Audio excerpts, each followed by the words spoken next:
Well, I had another video planned for today, but I feel like this is a much more important thing to cover than, well, what people can learn from Baldur's Gate 3. Largely because this could impact every single RPG that is currently being made, as well as ones that may or may not currently also be doing some kind of, press junkets and things like that. Like, say, perhaps a game that has to do with dragons and has several of these performers in it.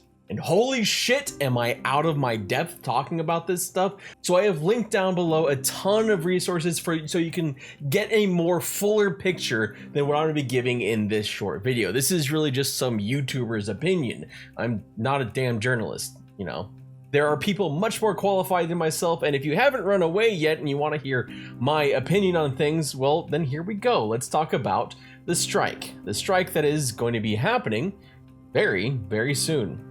A strike has been called for the video game workers who are members of SAG-AFTRA, the American Actor Labor Union, and it will begin on Friday, July 26th. So depending on when you're watching this, it is either already started or it will begin soon. And the reason why this strike is happening has everything to do with AI. At least that's really what it sounds like. The strike was authorized last September by union members after they could not come to terms considered acceptable while negotiating the interactive media agreement around AI protections. AI protections have become a very hot topic as emulation of actors' likenesses and voices have become a major concern, especially for those same actors' livelihoods. This was a sticking point in the most recent SAG-AFTRA strike for actors and writers in movies and TV, though there were other considerations there as well, like the shrinking writing room and honestly fairer compensation when it came to streamers. Streamers not being streamers on Twitch or YouTube, but streamers referring to things like Netflix and how basically the way that you receive movies and TV has changed a little bit. This strike at this point appears to be more narrowly focused on AI protections, at least from all the current reporting. A lot of concerns appear to be around the creation of synthetic voices to replace actors that have been trained off of the actors themselves. A statement from the president of SAG-AFTRA, Fran Dresser, said the following: "We're not going to consent to a contract that allows companies to abuse AI to the detriment of our members. Enough is enough. When these companies get serious about offering an agreement our members can live and work with, we will be here, ready to negotiate. 18 months of negotiations have shown us that our employers are not interested in fair, reasonable AI protections, but rather flagrant exploitation. We refuse this paradigm.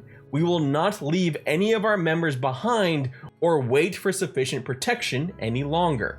Obviously a pretty strong statement from the president of SAG-AFTRA, who had similar strong statements just over a year ago when it came to the other strikes. But a similar sentiment was echoed by the negotiator for SAG-AFTRA, Duncan Crabtree Ireland, who went on to say that companies were falling short in providing fair compensation and the right of informed consent for AI use of their faces, voices, and bodies.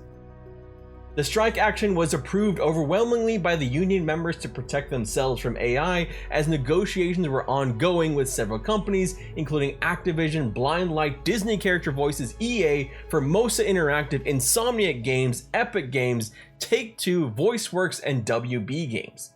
As reported by Video Games Chronicle, these companies, among the obvious like EA, provide performances services to other big games like The Elder Scrolls, Halo, Destiny, Fallout, Call of Duty, Death Stranding, God of War, etc. On the other side, representatives for gaming companies have stated they have agreed to 24 out of 25 proposals for negotiations. They have also said that they are ready to resume negotiations when SAG-AFTRA is ready to as well. So at least in this sense, it does sound like there is one primary sticking point here, that the gaming companies have agreed to these things and the SAG-AFTRA have agreed to these things, and this is all coming down to AI. One of the things that was not as clear in the last strike, where SAG-AFTRA was representing actors in a much broader variety of disagreements, whereas this one just seems to be really AI and protections for their actors. But all these details are still developing, and there is always the opportunity for different details to come out. This is fresh, this is brand new. And like I was saying, I'm not a journalist, but all I can say is I personally support the strike. I personally support the actors and the game development. Basically, I support the creation of art, and I think that it is so important for them to be able to work in an environment where they're not worried or fearing that their voice is essentially gonna be stolen from them and then sold later for something else.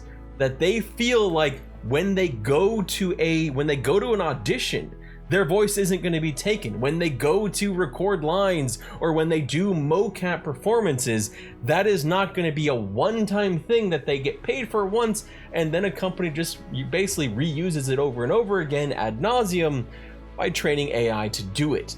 I think it's very important because the more that happens, the more we lose of humanity in gaming. And while gaming itself may not be one of those things that some people associate with art, they may think of it as less artistic. It is absolutely an art form. It is in a lot of ways the combination of multiple forms of art. It is art coming together to create a piece of art that you can actually interact with and you can play with.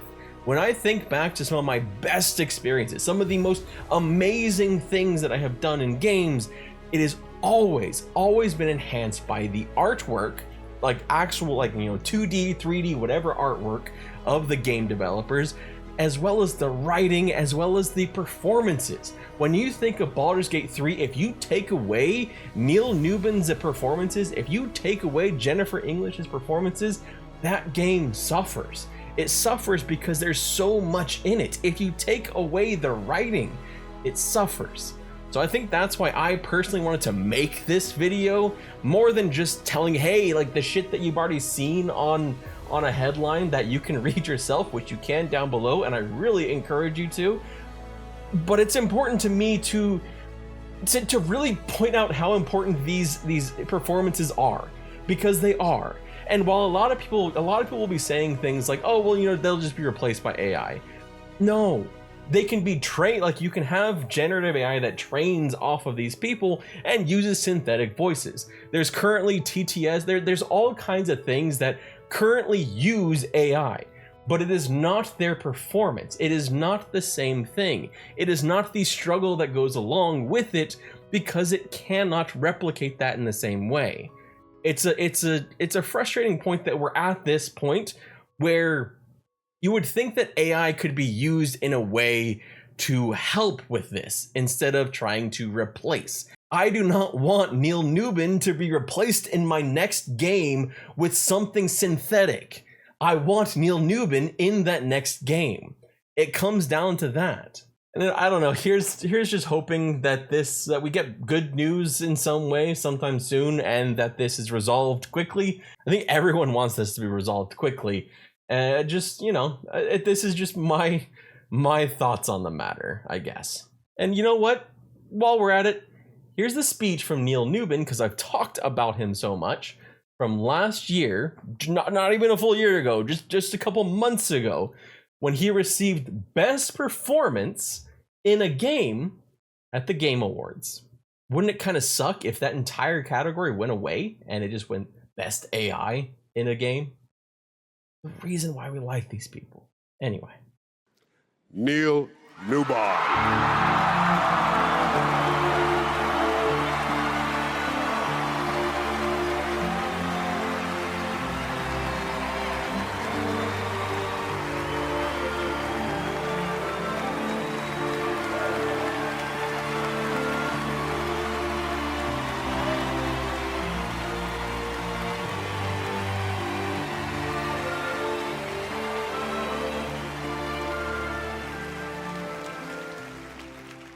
Hi.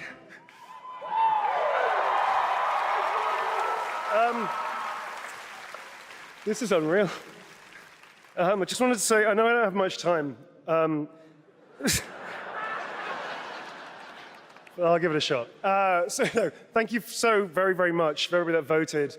Thank my incredible fellow actors and the nominees. Unbelievable talent. To be even considered amongst you is extraordinary, so thank you very much indeed. To Swen, to Larian, to all the writers, to Stephen Rooney, the writer of Astarion, I'm going to forget everybody. To Pit Stop, who worked so hard, the directors, my fellow actors, 248 incredible actors that gave it heart and soul. To mi familia, gracias para todos. Gracias, solete gracias, y Coco también. And to my agents, I will thank you later. I'm sorry, I'm going to wrap it up apparently. One thing I will say, please, if that's okay, the community has reached out to so many of us at Larian and said they were seen and they were represented by this game when they lost hope, they felt isolated, they felt alone, and this game brought them together and gave them something to push through to help them all. And to you, I want to say thank you so much for seeing us. Appreciate it.